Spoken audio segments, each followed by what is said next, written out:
भगवान गौतम बुद्ध सम्राटाचे सम्राट सम्राट अशोक विश्वरत्न बौद्धसत्व संविधानकार डॉक्टर बाबासाहेब आंबेडकर बहुजनांच्या सर्व महापुरुषांना विनम्र अभिवादन करून डब्बा मंचकावर असून भारतीय बौद्ध महासभेचे सर्व पदाधिकारी केंद्राचे महाराष्ट्रातले मुंबई प्रदेशचे ज्यांच्यामुळे कार्यक्रम होतोय जे जास्त जबाबदारीने दिवस रात्र काम करत आहेत ते एस एस वानखेडे आणि त्यांच्या संपूर्ण टीम यांना देखील मी धन्यवाद देतो. पूज्य म्हणतेजी आणि त्यांच्या संघास मी वंदन करतो.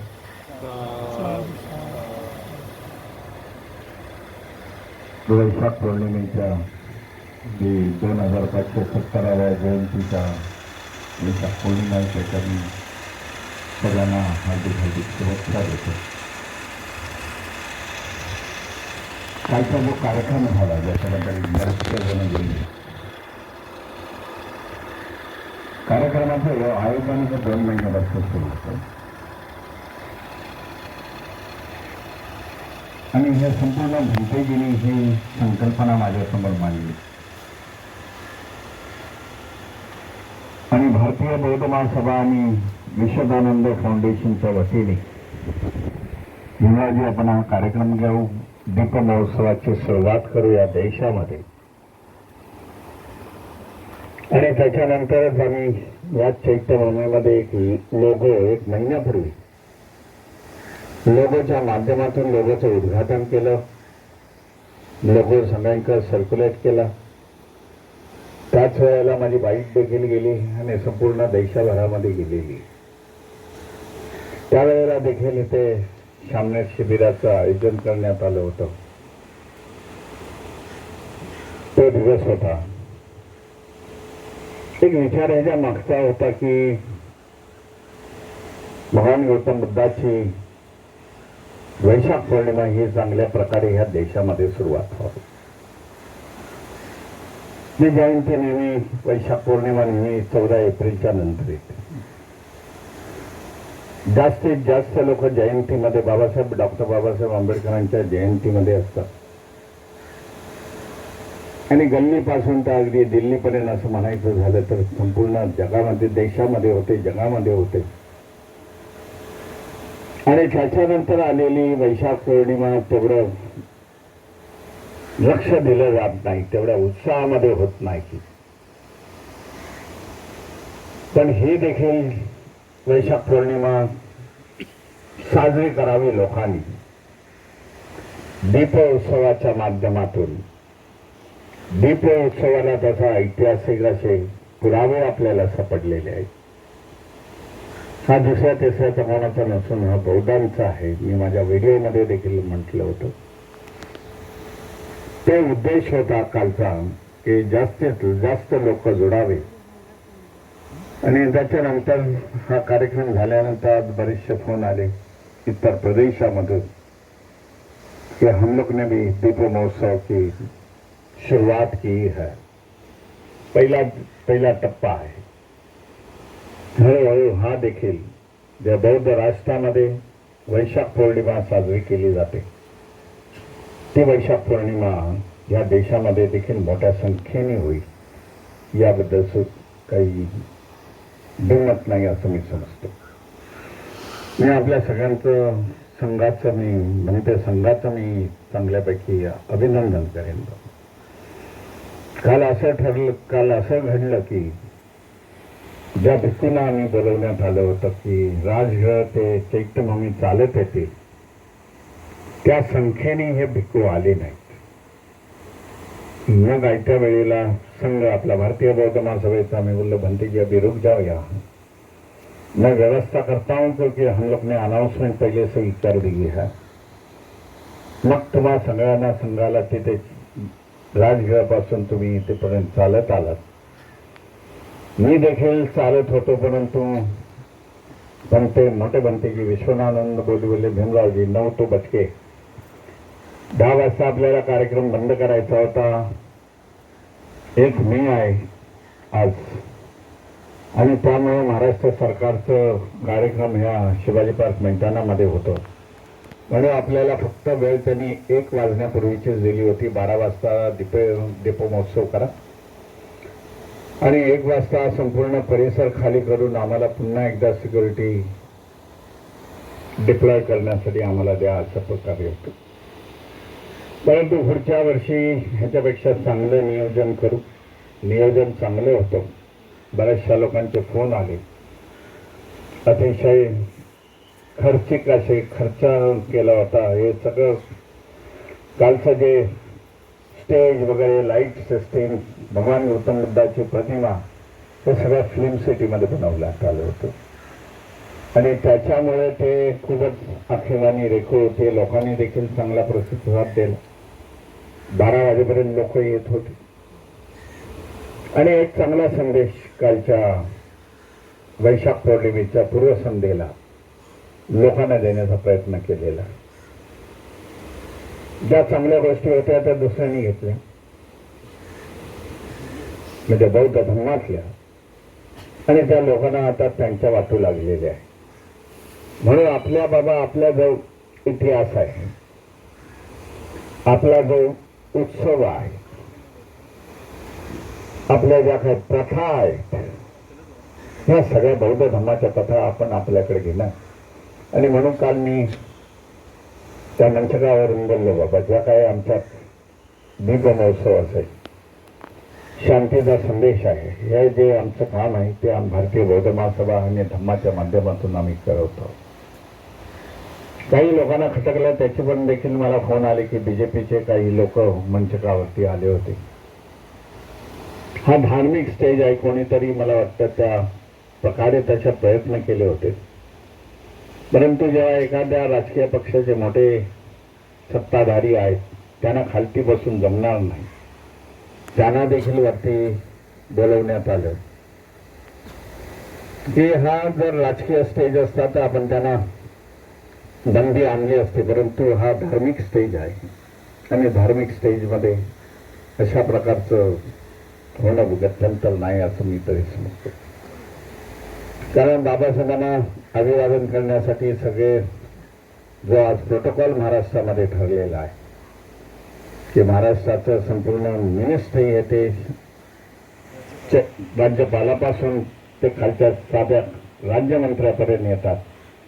बाबासाहेबांना अभिवादन करतात, भगवान बुद्धाला अभिवादन करतात.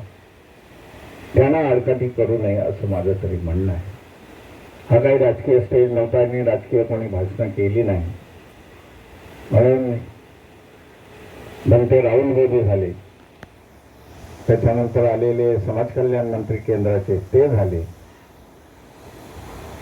चव्हाण झाले बीजेपीचे अध्यक्ष महाराष्ट्र स्टेटचे.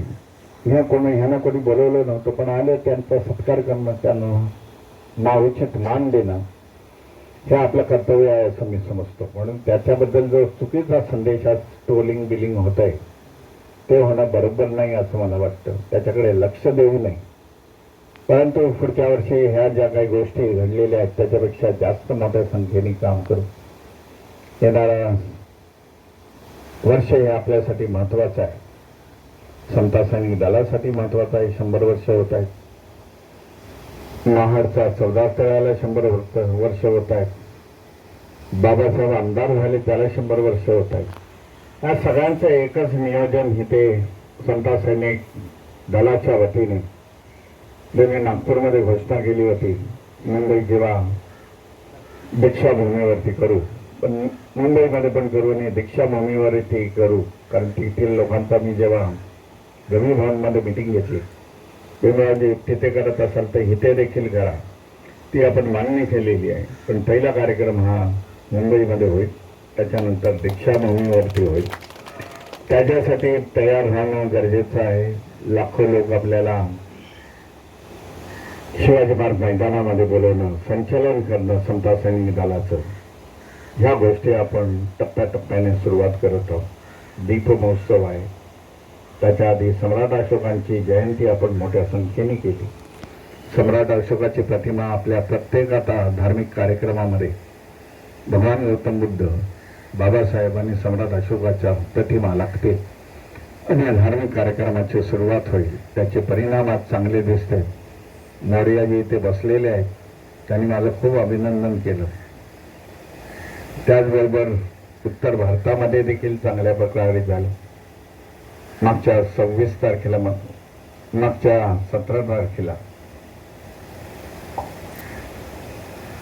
मी 26 तारखेला मी दिल्लीमध्ये होतो.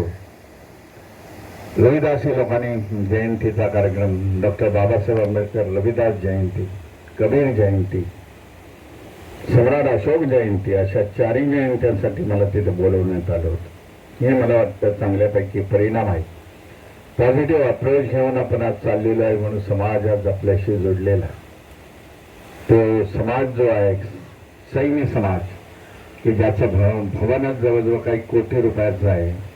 ये मौर्य जो जानते हैं, हाँ, कई करोड़ रुपए की लागत से उन्होंने बनाया है. आणि संपूर्ण समाज तिथे एकटवला होता. जवळजवळ 1000 लोक बसले होते. उच्च पदस्थ होते, अगदी अधिकारी वर्गात होता. आणि त्या स्वतःनी सगळ्यांनी पैसे काढून ते भवनाचे निर्माण केले. पॉझिटिव्ह कार्यक्रम घेऊन आपण जर भारतीय बौद्ध महासभा चालली तर निश्चित स्वरूपात आपल्याला चांगले रिझल्ट येणाऱ्या काळामध्ये मिळतील. आपली संख्या वाढेल. आजपासून आपल्याला सांगू इच्छितो की आजपासून जनगणनेला सुरुवात झालेली आहे. मग ती प्रॉपर्टीची असेल किंवा जनगणना पर्सन टू पर्सन असेल, वैयक्तिक असेल, आपण तयार राहणं गरजेचं आहे. आज आपण केंद्रीय शिक्षक झालात. आता थोड्या वेळानंतर आपले रिझल्ट डिक्लेअर होते. आपल्या शहरातून, तालुक्यातून, गावातून जाईल. तेव्हा हा संदेश द्या की धर्माच्या कॉलामध्ये बद्दल या, जातीच्या कॉलममध्ये ज्या जातीतून आलाय ते लिहा, आणि पाली भाषा अवगत आहे अशा प्रकारचा संदेश द्या. जे मातंग समाजाबद्दल आता बोललं झालं, मातंग समाजाने नाही, ते एकच क्लेरिफिकेशन करतो. आपल्या गाड्या आहेत, मला देखील ज्ञात आहे. मातंग समाजाची डिमांड नाही, ही सरकारची डिमांड आहे. समाजामध्ये फूट पाडण्याचा हा प्रयत्न आहे. चीफ जस्टिस ऑफ इंडिया आपल्याच जाती धर्माचे वरती बसले होते. त्यांनी जो जजमेंट दिलं, ते जजमेंट, ते इम्प्लिमेंटेशनचे अधिकार त्यांनी स्टेटला दिलेले आहे. आणि त्याचे अधिकार स्टेटने आता ते इम्प्लिमेंटेशनच्या मार्गाने चालले. म्हणून ही जी मातंग समाजाबद्दलची जी मराठवाड्यामध्ये मातंग समाजाच्या खूप चांगल्या केंद्रीय शिक्षिका आहेत. लातूर, बीड, उस्मानाबाद ह्या पट्ट्यामधल्या चांगल्या प्रकारे त्या महिला बौद्ध धर्मावरती खूप इफेक्टिव्ह बोलतात. त्यांनी 2-3 वेळा वाचले. भारतीय बौद्ध महासभेचे पदाधिकारी हे त्या समाजाचे. एक भिक्खू आहेत लातूरचे, ते त्या समाजाचे आहेत. इंग्रजीमध्ये अतिशय उत्तमरित्या ते प्रवचन करतात. मी त्यांना विचारलं एकदा, त्याला भीमरावजी 35 वर्ष इंग्रजीत शिकवतो, पहिलीपासून ते 10वी. त्यामुळे माझं इंग्रजीवरती चांगलं कमांड आहे. मी मराठी, हिंदी आणि इंग्रजी 3 भाषा बोलू शकतो. म्हणून हा गैरसमज आहे तो निर्माण होऊ नये. इम्प्लिमेंटेशन, ABCDचं इम्प्लिमेंटेशन होऊ नये ह्याच्यासाठी आपल्याला प्रयत्न करावे लागतील. आपण आपले अर्ज, आपला निषेध नोंदवलेला आहे, आपला विरोध नोंदवलेला आहे. त्याच्यानंतर त्याच्यावरती हेअरिंग होईल. भारतीय बौद्ध महासभा त्याच्यावरती इफेक्टिव्हली हेअरिंग करण्यासाठी, आपले मत प्रत्यक्ष मांडण्यासाठी तिथे जायचे. त्या दिवशी झालेला कार्यक्रम आंबेडकर भवनामध्ये हे प्रोफेसर वाघाने चांगल्यापैकी मांडणी केली. SK भंडारेंनी चांगली मांडणी केली. त्याच्यामध्ये सुभेच्छा राम यांनी मांडणी चांगली केली आणि त्या माध्यमातून संदेश देण्याचा प्रयत्न दिला. लोकांनी तो व्हिडिओ खूप बघितला आणि लोकांना कळून चुकलं की कशा प्रकारे हे षडयंत्र सरकारच्या माध्यमातून करण्यात येत आहे. कारण संविधानाला मान्यता नाही, संविधानाची मान्यता याला नाही. बाबासाहेबांनी असं कुठेही ABCDचा उल्लेख केलेला नाही. परंतु हे सरकार सगळं करतंय. आपलं बहुधांसाठी अडथळे निर्माण करण्याचा प्रयत्न आहे, एवढंच आपल्याला सांगू इच्छितो. मी आपल्या सगळ्यांना हार्दिक संघाला धन्यवाद देतो की जबाबदारी पुढच्या काळामध्ये आपली जास्त आहे. 100% निकाल लागलाय. आपल्या सगळ्यांचं अभिनंदन करतो. 100% निकाल लागल्यानंतर 100% रिझल्ट द्या समाजामध्ये जाऊन, एवढीच आपल्याकडून अपेक्षा करतो आणि थांबतो. नमो बुद्धाय. जय भीम, जय संविधान.